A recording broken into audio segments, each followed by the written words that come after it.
जय हिंद दोस्तों। जैसा कि हम लोगों ने पिछले क्लास में पढ़ा था कि इकोनॉमिक्स का मतलब क्या होता है, तो सिंपली जो सैमुअल्सन के द्वारा जो इकोनॉमिक्स का डेफिनेशन दिया था कि economics is the study of how men and society choose to employ scarce resources with or without the use of money because it needs to be distributed among the consumers that should be also used in the future generation, that should be also used in the future generation, वो जिसका future generation में use होना चाहिए। ठीक है, तो उसे हम लोग क्या कहते थे, इकोनॉमिक्स। आज हम लोग सिंपली टर्म जानेंगे, वो क्या है, इकोनॉमिक एक्टिविटीज का।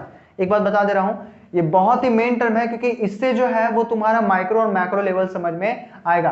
तो इकोनॉमिक एक्टिविटीज कहने का मतलब वही होता है कि ये वैसा ब्रांच है जो तुम्हारे स्कार्स रिसोर्सेज के यूज पर क्या होता है, निर्भर होता है। ठीक है, या तो उससे रिलेट होता है। जो स्कार्स रिसोर्सेज क्या होता है, simply scarce resources that satisfy human needs not human wants. ठीक है, तो हम लोग लिखते हैं इसको। इकोनॉमिक एक्टिविटीज कहने का मतलब it is that activity which is based or related to use of scarce resources, है ना। ये वैसी एक्टिविटी होती है जो मतलब तुम्हारे बेस्ड होती है किस चीज पर, या फिर रिलेट होती है यूज ऑफ स्कार्स रिसोर्सेज से। अब ये स्कार्स रिसोर्सेज क्या है, दैट सेटिस्फाई ह्यूमन वांट्स। ये क्या करता है, ह्यूमन वांट्स को क्या करता है, सेटिस्फाई करता है। जो हम लोग यूज करते हैं स्कार्स रिसोर्सेज का, वो ह्यूमन वांट्स को क्या करता है, सब ये सेटिस्फाई करता है। मैंने पहले ही बताया था कि वांट्स क्या होता है, वांट्स आर अनलिमिटेड, और यही क्या करता है, एक तरह से तुम्हारा प्रॉब्लम ऑफ चॉइस क्रिएट करता है, जिससे तुम्हारा इकोनॉमिक प्रॉब्लम होता है। तो ये होता है मेनली इकोनॉमिक एक्टिविटीज। तो इकोनॉमिक एक्टिविटीज के मेनली जो है वो 3 काइंड्स होते हैं। कितने काइंड्स, 3 काइंड्स। ध्यान से देखते हैं ना, इसके 3 काइंड्स होते हैं। वो 3 काइंड्स कौन होते हैं, जो सबसे पहला इसका एक्टिविटीज होता है वो होता है तुम्हारा प्रोडक्शन। क्या होता है, प्रोडक्शन। दूसरा जो एक्टिविटी होता है वो होता है तुम्हारा कंजम्पशन। क्या होता है, कंजम्पशन। और जो तीसरा होता है एक्सचेंज। प्रोडक्शन, कंजम्पशन और एक्सचेंज में सबसे ज्यादा इंपॉर्टेंट तुम्हारा एक्सचेंज रहता है, क्योंकि because there we get the value of money. ठीक है, तो प्रोडक्शन सिंपली कहते किसे हैं, प्रोडक्शन सिंपली कैसे कहते हैं, तो production is that economic activity where the goods and services are produce. यहां पर क्या होता है कि यहां पर goods and services are produced, है ना। यहां पर गुड्स और जो सर्विसेज है, ये जो गुड्स और ये जो सर्विसेज है, ये क्या होते हैं, तुम्हारे प्रोड्यूस होते हैं। यानी यहां पर वैलेंटाइन डे के दिन जो हम लोग देते हैं चॉकलेट, ठीक है, वो यहां पर क्या होते हैं, प्रोड्यूस होते हैं। और यहां पर कंजम्पशन के मतलब क्या होता है, consumption is that economic activity where the goods and services are consumed. यहां पर कंज्यूम्ड होता है, यानी जो सेलिब्रेशन के लिए हम लोग चॉकलेट जो दिए ना कि प्लीज ले लो ना, प्लीज ले लो, प्लीज अरे यार ले लो, तो वो जो इकोनॉमिक एक्टिविटीज में है वो उसका बहुत ज्यादा रोल रहता है कि जब वो लेती है तुम्हारा चॉकलेट तो वो कंज्यूम कर ली। तो ये भी एक तरह से, मैं बस एग्जांपल दे रहा हूं, इसको सीरियसली लेना है। तो यानी यहां पर क्या होता है, goods and services are consumed, यानी इसका क्या होता है, यहां पर यूज होता है, कंज्यूम्ड होता है। ठीक है, यहां पर प्रोडक्शन में क्या होता है कि यहां पर गुड्स एंड सर्विसेज प्रोड्यूस होता है, यहां पर गुड्स एंड सर्विसेज क्या होता है, कंज्यूम होता है। और एक्सचेंज जो है वो बहुत ही ज्यादा मायने रखता है। क्यों मायने रखता है, क्योंकि यहां पर एक्सचेंज में क्या होता है, गुड्स एंड सर्विसेज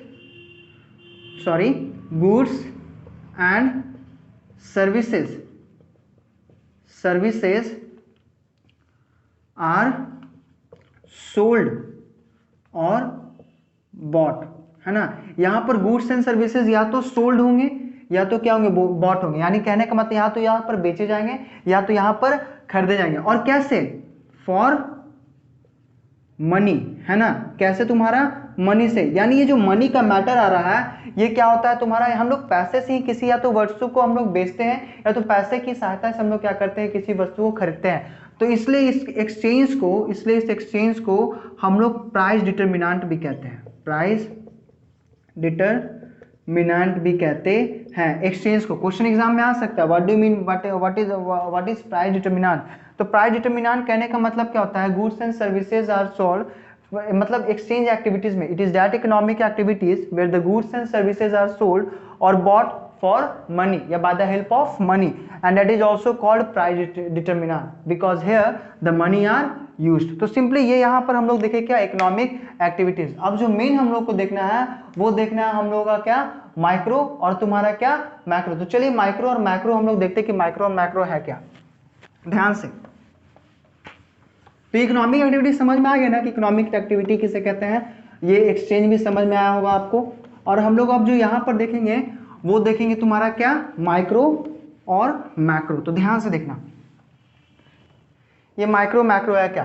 तो ब्रांच ऑफ इकोनॉमिक एक्टिविटीज में, ध्यान से, branch of economic, micro economics and the macro economics are the branch of economic activities, ठीक है। तो माइक्रो इकोनॉमिक्स में हम लोग 2 ब्रांच के बारे में पढ़ते हैं।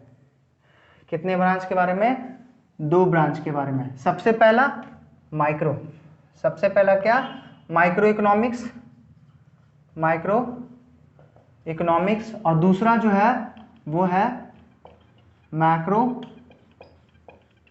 इकोनॉमिक्स। पहला क्या, माइक्रो इकोनॉमिक्स, और दूसरा क्या, मैक्रो इकोनॉमिक्स। अब ध्यान से, ये माइक्रो और मैक्रो बहुत ही टर्म बहुत ही इंपॉर्टेंट है। ये जो आप माइक्रो देख रहे हैं, ये जो माइक्रो देख रहे हो, ये माइक्रो एक वर्ड से निकला है जिसका जो कौन सा वर्ड है, माइक्रोज। क्या है, माइक्रोज। ये माइक्रोज एक ग्रीक वर्ड है। कैसा वर्ड है ये, ग्रीक वर्ड है। ये कैसा वर्ड है, ग्रीक वर्ड है जिसका मतलब होता है क्या बाबू, स्मॉल। क्या होता है, स्मॉल। माइक्रो जो है वो एक ग्रीक वर्ड से बना है, माइक्रोज से, जिसका मतलब क्या होता है, स्मॉल। फिर ठीक इसी तरह से मैक्रो जो इकोनॉमिक्स है, ये मैक्रो जो है वो एक ग्रीक वर्ड से बना है, एक ग्रीक वर्ड से निकला है, जो है तुम्हारा क्या, माइक्रोज। क्या तुम्हारा, माइक्रोज। ये एक ग्रीक वर्ड है, ये क्या है, ग्रीक वर्ड है। इसका मतलब सिंपली क्या होता है, तो माइक्रोज का मतलब होता है तुम्हारा लार्ज। क्या होता है, लार्ज। क्या होता है, लार्ज। तो ये जो स्मॉल यहां पर बोला, सिंपली यहां पर क्या होता है, it deals with the small unit of economic problem, economic problem. यानी यहाँ पर माइक्रो इकोनॉमिक्स में हम लोग क्या करते हैं, देखते हैं कि ये जो है वो small unit of economic problem के साथ क्या करता है, डील करता है। But when we come at the large, at the micro economics, then it deals, it is concern with the large economic activity. दिख रहा है ना ये सबको सही से, ये जो है वो तुम्हारा क्या करता है कि लार्ज इकोनॉमिक एक्टिविटी के साथ क्या करता है, डील करता है। और ये क्या करता है, तुम्हारा स्मॉल इकोनॉमिक एक्टिविटी या small unit of economic problem के साथ क्या करता है, डील करता है। सिंपली यहाँ पर जो हम लोग स्टडी करते हैं, what do we study in the micro economics, then we study in the micro economics with the small particular units. मतलब जो हम लोग स्टडी करते हैं, यहाँ पर देखना, हम लोग यहाँ पर माइक्रो इकोनॉमिक्स में स्टडी क्या करते हैं, स्टडी क्या करते हैं, तो हम लोग यहाँ पर स्टडी करते हैं 3 चीज के बारे में। पहला पर्सन, दूसरा पार्टिकुलर तुम्हारा हाउसहोल्ड, पार्टिकुलर हाउसहोल्ड, और जो तीसरा है वो है तुम्हारा पार्टिकुलर फर्म, पार्टिकुलर फर्म। इन 3 चीजों के बारे में हम लोग माइक्रो इकोनॉमिक्स में क्या करते हैं, हम लोग डील करते हैं, हम लोग यहाँ पर स्टडी करते हैं। तो बात आती है इसके की फीचर्स की, कि माइक्रो इकोनॉमिक्स का की फीचर्स क्या होगा भाई, की फीचर्स क्या होगा। तो सिंपली इट इज रिलेटेड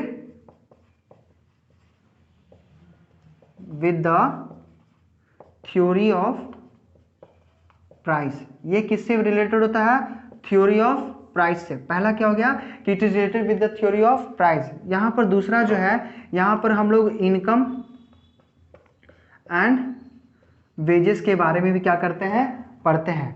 तीसरा जो है यहाँ पर हम लोग मतलब theory of price, income and wages, और फिर तुम्हारा कंजम्पशन के बारे में भी क्या करते हैं, अध्ययन करते हैं। That was the second branch of economic, that was the second kind of economic activities. ठीक है, तो हम लोग मैक्रो में आते हैं। ये हम लोग का लास्ट है कि मैक्रो इकोनॉमी में क्या होता है कि हम लोग मैक्रोज से बना जो ग्रीक वर्ड है जो लार्ज होता है, it is concern with the large economic activity.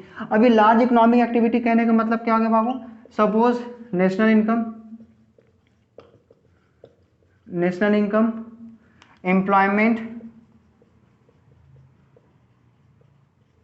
Employment, GDP,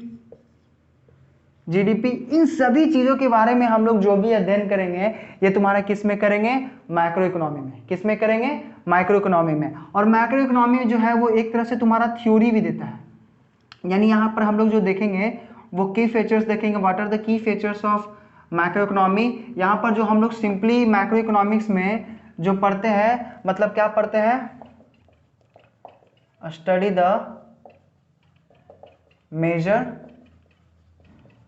economic problems, है ना। हम लोग यहाँ पर मेजर इकोनॉमिक्स प्रॉब्लम में नेशनल इनकम, एम्प्लॉयमेंट, जीडीपी, इन सब चीजों के बारे में हम लोग सिंपली क्या करते हैं, तुम्हारे मैक्रो इकोनॉमिक्स में अध्ययन करते हैं। अब क्वेश्चन यहाँ पर ये आता है कि सर हम लोग माइक्रो इकोनॉमिक्स में देखें कि ये particular firm, particular house hold और पार्टिकुलर पर्सन के बारे में लिखना, लेकिन बात ये आती है कि आखिर मैक्रो इकोनॉमिक्स का जरूरत क्यों पड़ा, क्यों हमारे भारत देश में, और क्यों हम लोगों जैसे मासूम से बच्चों को क्यों मैक्रो इकोनॉमिक्स पढ़ने की जरूरत पड़ी। तो हम लोग जो इस पर एक मेन वीडियो बनाऊंगा, why there was a need of macroeconomics या why do we need of macroeconomics. ठीक है, तो उस वीडियो पर आप लोग जाइए और बहुत ही अच्छे ध्यान से देखिएगा। आने वाले कुछ टाइम में मैं वीडियो अपलोड कर दूंगा और ऊपर जो है आइकन में मैं दे दूंगा, वहां आइकन पे क्लिक करना, तुमको वीडियो आसानी से मिल जाएगा। तब तक के लिए जय हिंद और जय भारत। मिलते हैं अगले क्लास में। Thank you.